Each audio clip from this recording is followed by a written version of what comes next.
તો રાજકોટના જુબેલી ચોક ખાતે આજે 5000થી વધુ આંગણવાડી બહેનોએ વિરોધ પ્રદર્શન કર્યું. હાઈકોર્ટના આદેશ છતાં તેમના વેતનમાં વધારો ન થતા રોષે ભરાયેલી બહેનોએ આંગણવાડીઓને તાળા મારી અચોક્કસ મુદતની હડતાળ શરૂ કરી. સ્માર્ટ મોબાઈલ અને હાઈકોર્ટના નિર્દેશ મુજબ 24800 સુધીના પગાર વધારાની માંગ સાથે બહેનો મેદાને ઉતરી છે. હાલમાં વર્કરને માત્ર 10,000 અને હેલ્પરને 5500 ચૂકવાતા આર્થિક અન્યાયનો સૂર ઉઠી રહ્યો છે.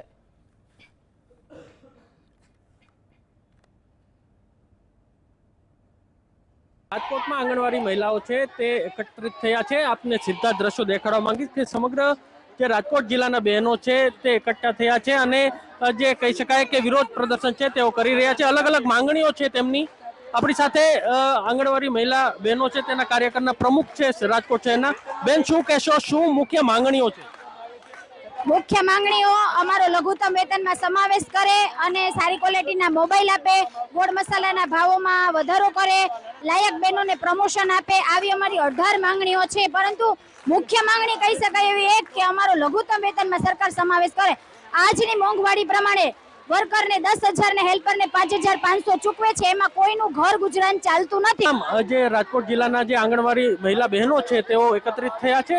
અલગ અલગ 18 જેટલી માંગણીઓ છે. પગાર વધારો હોય કે મોબાઈલની માંગણી હોય તેવી માંગણીઓ લઈને હાલ એકત્રિત થઈ રહ્યા છે અને વિરોધ પ્રદર્શન છે તે કરી રહ્યા છે. આજે 2 દિવસ થયા છે. કાલે પણ જે ધરણા પ્રદર્શન કરવામાં આવશે. અત્યાર સુધી કોઈ પણ બેઠક છે તેની માટે બોલાવવામાં નથી આવી. ત્યારે આગામી સમયમાં કઈ પ્રકારની રણનીતિ ઘડવામાં આવે છે તે આગામી સમયમાં ખ્યાલ આવશે. લકીરાજ ઝાલા, GSTV, રાજકોટ. તો આ અંગે વધુ વિગત મેળવી લઈએ. સંવાદદાતા લકીરાજસિંહ ઝાલા અમારી સાથે જોડાઈ ગયા છે, તેમની પાસેથી વધુ માહિતી મેળવીએ. લકીરાજ, રાજકોટના જુબેલી ચોક ખાતે 5000થી વધુ આંગણવાડી બહેનો દ્વારા વિરોધ, વિવિધ માંગણીઓ, લઘુત્તમ વેતનમાં સમાવેશની મુખ્ય માંગ. શું વિગતો? અત્યારે હાલ કેવી સ્થિતિ જોવા મળી રહી છે? શું કહેવું છે વધુ એ બહેનોનું? આપને જણાવી દઉં કે છેલ્લા 2 દિવસથી આજે બીજો દિવસ છે આંગણવાડી મહિલા બહેનોનો કે આજે વિરોધ પ્રદર્શન છે તે કરવામાં આવી રહ્યો છે. મુખ્ય માંગણીઓની જે વાત કરવામાં આવે તો 18 અલગ અલગ માંગણીઓ છે. તે માંગણીઓની સાથે જુબેલી ગાર્ડનમાં આજે વિરોધ પ્રદર્શન છે તે કરવામાં આવી રહ્યો છે. પરંતુ હજુ સુધી કોઈ પણ પ્રકારની બેઠક માટે આ બહેનોને બોલાવવામાં નથી આવ્યા. ત્યારબાદ જે યુનિયનના જે પ્રમુખ છે તેમની સાથે, રાજકોટ શહેરના પ્રમુખ સાથે વાત કરતા તેમના દ્વારા જણાવવામાં આવ્યું કે પગાર વધારો, જે સ્માર્ટફોન સહિતની જે અલગ અલગ માંગણીઓ છે તેને લઈને વિરોધ પ્રદર્શન કરવામાં આવી રહ્યું છે. પરંતુ અત્યાર સુધી બેઠક માટે કોઈ પણ પ્રકારનો કોલ છે તે અધિકારીઓથી કે તંત્ર દ્વારા આપવામાં નથી આવ્યો. ત્યારબાદ જે આગામી સમયમાં હવે કેટલા અચોક્કસ મુદત સુધી જે વિરોધ પ્રદર્શનમાં જોડાવું, ધરણા પ્રદર્શન કરવા કે તેઓ યુનિયન છે તે નક્કી કરશે. પરંતુ અલગ અલગ માંગણીઓ છે તેને લઈને વિરોધ પ્રદર્શન છે તે છેલ્લા 2 દિવસથી કરવામાં આવી રહ્યો છે. આવતીકાલે પણ આ જે પ્રદર્શન છે તે કરવામાં આવશે. મુખ્ય માંગણીઓની વાત કરવામાં આવે તો જે સ્માર્ટફોન છે, જે વેતન છે તેમાં વધારો કરવો, હેલ્પરના વેતનમાં વધારો કરવો, તો એ માંગણીઓ છે તેને લઈને આજે રાજકોટ શહેર અને જિલ્લાની જે આંગણવાડી મહિલા બહેનો છે, 3000થી વધુ મહિલા બહેનો છે તે જે એકત્રિત થયા હતા અને વિરોધ પ્રદર્શન કરવામાં આવ્યું હતું.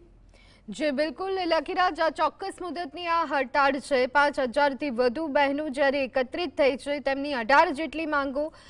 તંત્ર તરફથી શું કહેવામાં આવી રહ્યું છે?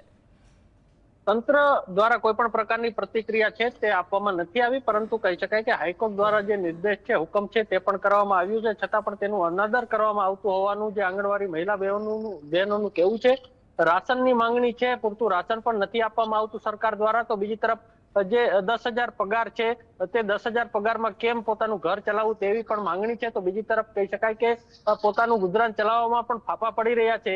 તો જે વેતન છે તેને વધારવામાં આવે અને જે હેલ્પરનું વેતન છે તેનામાં પણ વધારો કરવામાં આવે તેવી માંગણીઓ છે તે કરવામાં આવી રહી છે. જી આભાર લકીરાજ સમગ્ર માહિતી આપ